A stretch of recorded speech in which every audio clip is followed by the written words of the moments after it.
Okay, so angle of elevation and angle of depression for this unit are like the word problems part of this unit. So angle of elevation is going to be like with you standing here at the bottom of a cliff and you look up to the top of the cliff. Let's say you're 250 feet from the cliff. And we don't know how tall the cliff is, but we know that you are looking up with an angle of 47 degrees elevation. This would be like our theta. This would be our angle of elevation. It's the angle from our eyes up or from the ground up. So that is angle of elevation. Angle of depression is like you're up in the sky in an airplane. I know, my fabulous drawings. So you're up in the sky in an airplane and you're getting ready to land, and you look at your car or you look at the runway where we're going to land the plane, and you're looking at it, you're looking at it, you're looking at it, you're looking at it. Well, that, your eyesight is straight in front of you, is angle of depression. So we would say, like, okay, you're 2,300 feet up in the sky.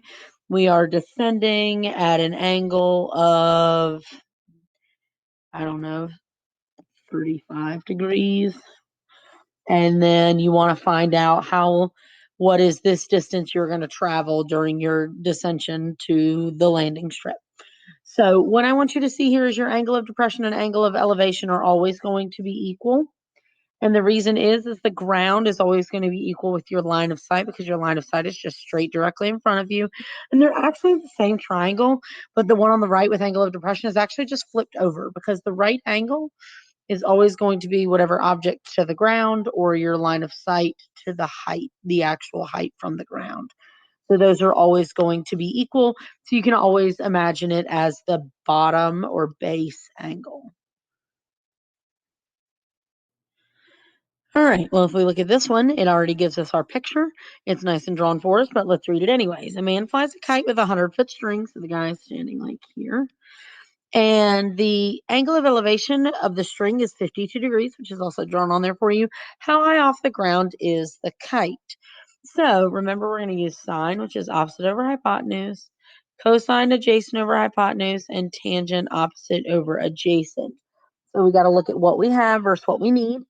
So we need the opposite and we have the hypotenuse. So opposite and the hypotenuse means we're going to use sine. So we're going to use sine of 52 equals opposite, which is x, over hypotenuse, which is 100. To get x by itself, we times by 100 on both sides. X equals 100 sine of 52. And you type that in your calculator like we did before. So 100 sine of 52 is going to be 78.8 feet. And if you don't remember how to do those calculator steps, go back and watch the video. It's only 3 minutes. All right, this one doesn't have the picture for us, so we got to draw it ourselves. From the top of a vertical cliff 40 meters high, so we have a cliff, 40 meters.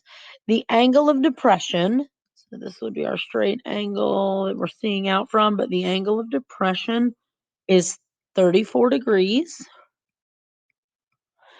How far is the object from the base of the cliff? So we have an object out here. I'm just going to draw it, pretend like it's like a rock or something. So it wants to know how far it is from the base of the cliff. So remember, I told you that they're equal. That base angle and that angle of depression is equal. So this 34 that is at the top is also going to be the same 34 that is here at the bottom.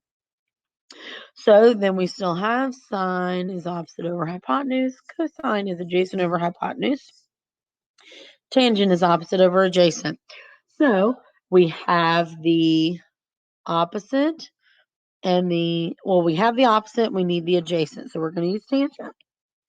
So tangent of 34 equals opposite over adjacent. So to solve for x, we're going to times by x on both sides first. So x tangent of 34 equals 40. Get x by itself, divide by tangent of 34 on both sides. Therefore, x equals 50. Oh, sorry, it's 59. 59.3.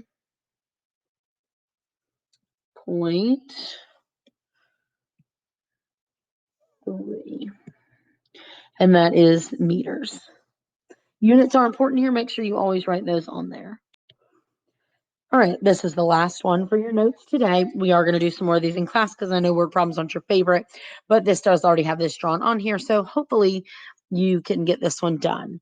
So an airplane takes off 200 yards in front of a 60-foot building. At what angle of elevation must the plane take off in order to avoid crashing into the building? Assume the plane flies in a straight line and the angle of elevation remains constant until the airplane flies over the building. So we want to see, we have opposite and we have adjacent. We need the angle. So SOHCAHTOA. So we are going to use tangent. So tangent of our unknown value equals opposite over adjacent. So then to solve for it, we take the inverse of the numbers we are given. 60 over 200 is going to give us our angle, or our x, which is 16.7 degrees with rounding. Hopefully this makes sense to you. We will do a few more in class so that if you have lots of questions, we can answer them. If you do have calculated questions, please go watch the video.